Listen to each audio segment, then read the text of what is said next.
नमस्कार दोस्तों, मैं अनामिका एलियस में आप सबका स्वागत करती हूँ।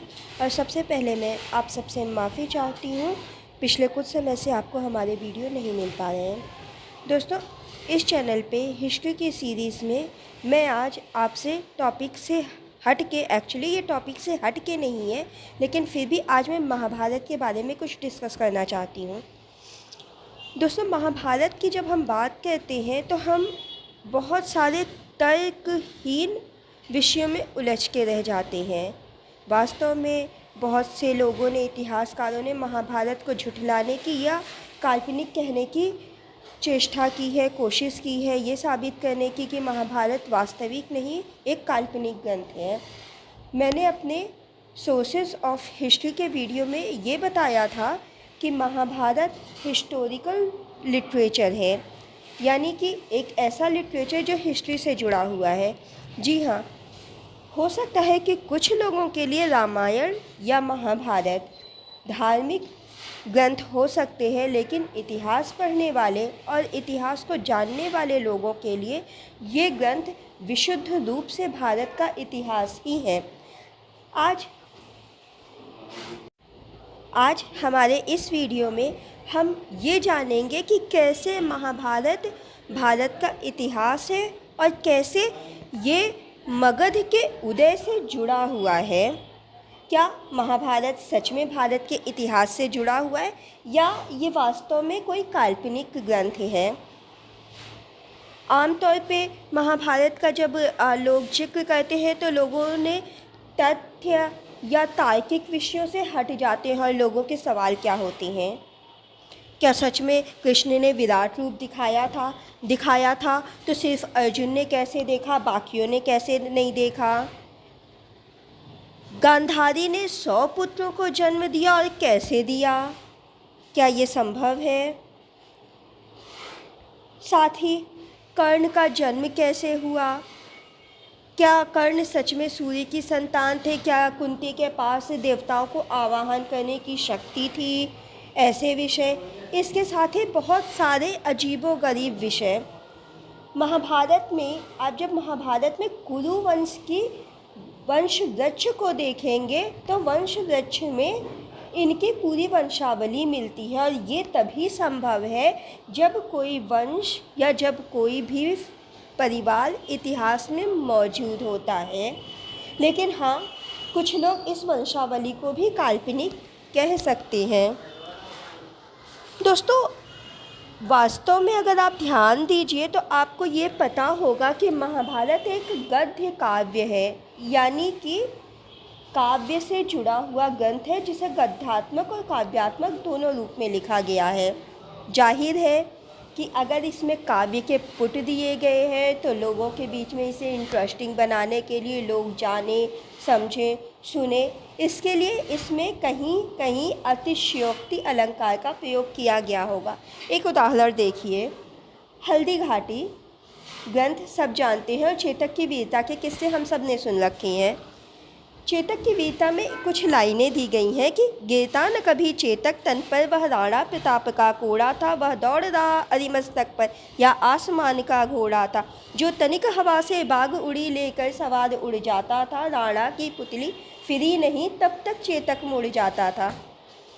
यहाँ पे भी अतिशयोक्ति का प्रयोग हुआ है।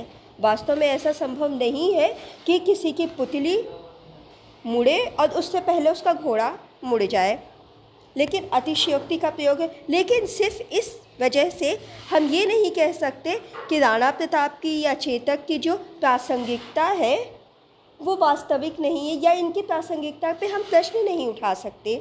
ठीक इसी तरीके से कुछ अतिशयोक्ति से जुड़ी हुई चीज़ों को से लेके हम महाभारत पे भी प्रश्न नहीं उठा सकते। चलिए अब हम उन विषयों की तरफ एक नज़र डालते हैं जो महाभारत को वास्तविकता से जोड़ते हैं। सबसे पहले हम महाभारत काल के जनपद देखेंगे। महाभारत काल के जनपदों की अगर हम बात करें तो मैंने अपने 16 महाजनपद काल के वीडियो में महाभारत काल के कुछ जनपदों का वर्णन किया है, जिनमें कि आपका गांधार, पांचाल, का जिक्र हुआ था, इसके साथ ही अंग, मगध, ऐसे कई जिक्र थे। महाभारत काल में जिन जनपदों का जिक्र हुआ है उनमें अगर आप ध्यान से देखते हैं तो कौन कौन से जनपद थे। महाभारत ग्रंथ में कुरु, कौशल, पांचाल, शाल, मद्रेय, मत्स्य, कौशल, पुलिंद, अवंती, दशार, मेकल, विदर्भ, भोज, चेद, अश्मक, कुक्कुट, कलिंग, विदर्भ, मल्ल, केकेफ, किरात, अंग, गांधार, निषाद आदि कई जनपदों का उल्लेख किया गया है। इसके साथ ही महाभारत में आपने और भी कुछ ऐसे जनपदों का उल्लेख है जिनका आप आगे दक्षिण के इतिहास में पढ़ते हैं। आप ध्यान दीजिए, आपने दक्षिण का जब इतिहास पढ़ा है तो चोल, चेर और पांड्य के इतिहास काल को हम जानने के लिए संगम साहित्य का सहारा लेते हैं। क्या संगम साहित्य में कहीं पे भी महाभारत का उल्लेख नहीं है? क्या संगम साहित्य महाभारत काल से नहीं जुड़ा है? अगर आप ध्यान दें और संगम साहित्य का गहन अध्ययन करते हैं तो हम ये जानते हैं कि जुड़ा है। संगम साहित्य में महाभारत काल का वर्णन है। संगम साहित्य कहता है कि दक्षिण के पांड्य राजाओं के युधिष्ठिर के साथ संबंध थे। ये पांड्य राजा युधिष्ठिर की सभाओं में जाते थे, युद्ध के समय ये एक दूसरे की सहायता करते थे।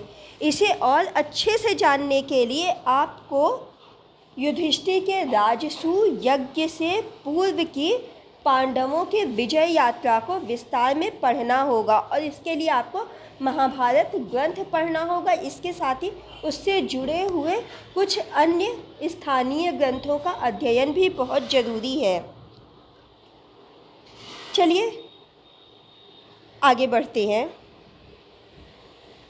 ये तो बात हुई थी महाभारत काल के जनपदों की, और इनमें बहुत से ऐसे जनपद थे जिन्हें जब हमने 16 महाजनपदों को पढ़ा तो उनके समय में भी इनका उल्लेख हुआ है। तो ये अचानक से तो आए नहीं होंगे, लेकिन खैर अब इस टॉपिक से आगे बढ़ते हैं और अब हम बढ़ते हैं नदियों की तरफ। महाभारत काल में किन नदियों का उल्लेख हुआ है? महाभारत पे अगर हम फिर से वही मैं कहूँगी कि अगर आपने महाभारत को जाना समझा तो महाभारत काल में उल्लेख होने वाली नदियों को आप देखिए और ये सोचिए कि कैसे नदियों की स्थिति का सटीक वर्णन एक ग्रंथ में होता है, एक महाकाव्य में होता है। महाभारत में वर्णित होने वाली नदियाँ हैं सिंधु, गंगा, यमुना, चेनाब, सरस्वती, गोमती की सहायक नदी भूततापा, इसके साथ ही वितस्ता जिसे आज हम झेलम के नाम से जानते हैं, कौशिकी जिसे कोशी कहते हैं, लोहित नदी यानी कि ब्रह्मपुत्र नदी, सदानीरा यानी कि गंडक नदी, सरयू नदी, चंद्रभागा यानी चिनाब नदी, सुद्रत यानी सतलज नदी, उसके बाद गोमती, बेतवा जिसे बेत्रवती कहा जाता था, बनास, कृष्णवेना यानी कि कृष्णा नदी। अगर आप मैप में देखें तो मैप में ये सारी नदियाँ आज की तारीख में मौजूद हैं। तो प्रश्न ये उठता है कि क्या महाभारत को लिखने वाला, महाभारत की रचना करने वाला रचयिता देश भर की इन सारी नदियों से भी परिचित था?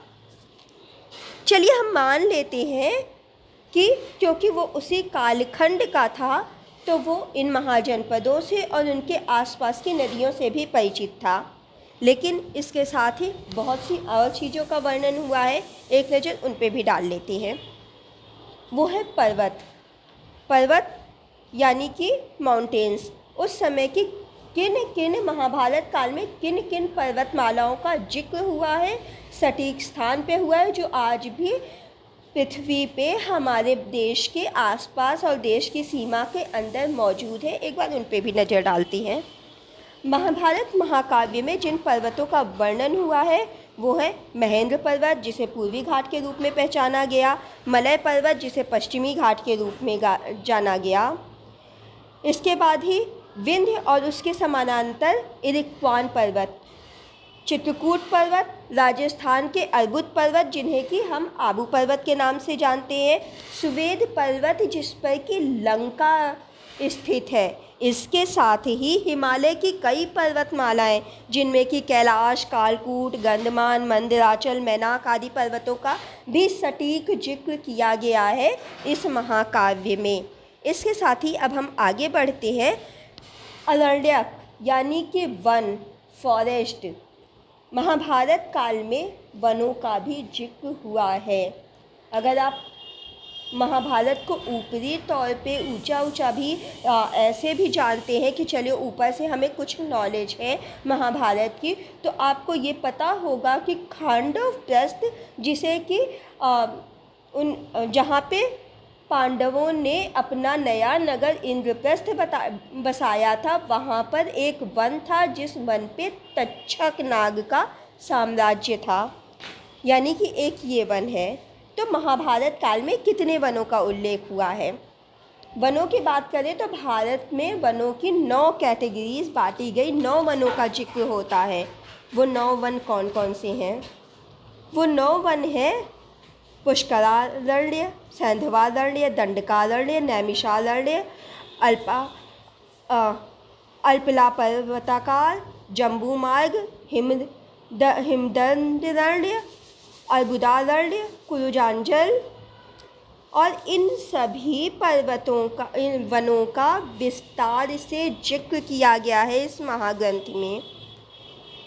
इन पर्वतमालाओं के साथ ही महाभारत में कुछ उपवन जिन्हें उप अरण्य, सब फॉरेस्ट भी हम बोल सकते हैं, उनका जिक्र भी किया गया है। ये अरण्य बड़े क्षेत्र को कवर करते थे, उप अरण्य जो एक छोटे क्षेत्र को कवर करते थे। चलिए कुछ उप अरण्यों के बारे में जान लेते हैं, वो कौन कौन से थे। जिसमें पांचाल के निकट था उत्प्लवान, जयद्रथ वन जहाँ पे कृष्ण ने कई अनुष्ठान किए थे, ये अच्छिदा नदी के किनारे था। काम्यक वन जो सरस्वती नदी के किनारे था, इसके साथ ही देवदाऊ वन का जिक्र है। खांडव प्रस्थ का खांडव वन का भी जिक्र है जो कुरुक्षेत्र की सीमा से लगा हुआ था। और वैद्रिकी वन एक चक्रा नदी के निकट था। एक चक्रा नदी से मुझे लगता है महाभारत को जानने वाले, महाभारत को जिन्होंने पढ़ा है, एक टीवी सीरियल के रूप में देखा है, वो भी परिचित होंगे। जी हाँ, एक चक्रा नगरी वही नगरी थी जहाँ पे पांडवों ने शरण ली थी और भीम ने बकासुर का वध किया था। उसके निकट लगा हुआ वन था वैद्रिकी वन। अब प्रश्न ये उठता है कि अगर महाभारत सिर्फ एक काव्य है, एक काल्पनिक ग्रंथ है, तो महाभारत की रचना करने वाला रचनाकार किसी भी देश की सीमा से के बारे में इतना कुछ कैसे जानता था? आज तक हमने किसी भी महाकाव्य में, किसी भी काव्य ग्रंथ में किसी देश की सीमाओं से लगी हुई इतनी जानकारियाँ इतने सटीक रूप से, इतने विस्तार से नहीं देखी हैं। फिर ये जानकारियाँ महाभारत के रचनाकार ने कैसे दी, ये सोचने वाली बात हो जाती है। इसके साथ ही एक प्रश्न ये भी उठता है कि क्या ये पूरा भूगोल का ज्ञाता था जो इसने हर चीज़ की इतनी सटीक जानकारी दी? नहीं, ऐसा नहीं था। बल्कि महाभारत की रचना करने वाले वेद व्यास एक सामान्य मुनि थे। इन्होंने जो देखा, जो इनके कालखंड में हुआ, इन्होंने उसे एक गद्य काव्य के रूप में रचित कर दिया ताकि आने वाली पीढ़ियों को उस काल का इतिहास सटीक रूप से मिले। साथ ही उन्हें ये भी पता चले कि महाभारत काल में देश की सीमाएं कहाँ तक फैली हुई थीं। महाभारत काल में जो लोग रहते थे उस कालखंड में उनकी सीमाएं कहाँ तक थी, किससे जुड़ी हुई थी, किन किन साम्राज्यों से जुड़ी हुई थी। क्या वो सिंधु नदी से अंदर सीमित थी, सिंधु नदी के बाहर थी, क्या ये उत्तरी भारत तक थी या दक्षिणी भारत के साथ भी इनके संबंध थे? क्योंकि हमारी समस्या ये है कि जब हम इतिहास पढ़ते हैं तो हमने इतिहास को कुछ कैटेगरीज़ में बांट दिया है। हम एंशिएंट हिस्ट्री पढ़ते हैं, उसे हमने सिर्फ मगध तक सीमित कर दिया। हम मेडिवल हिस्ट्री पढ़ते हैं तो हम सिर्फ मुग़ल साम्राज्य को पढ़ते हैं। और जब हम मॉडर्न हिस्ट्री में आते हैं तो हमारे लिए मॉडर्न हिस्ट्री मतलब सिर्फ और सिर्फ इंडियन नेशनल कांग्रेस होके रह जाता है। महाभारत काल सिर्फ और सिर्फ ये बताता है कि जब आप इन्हें पढ़ेंगे तब आप आगे कैसे जुड़ेंगे।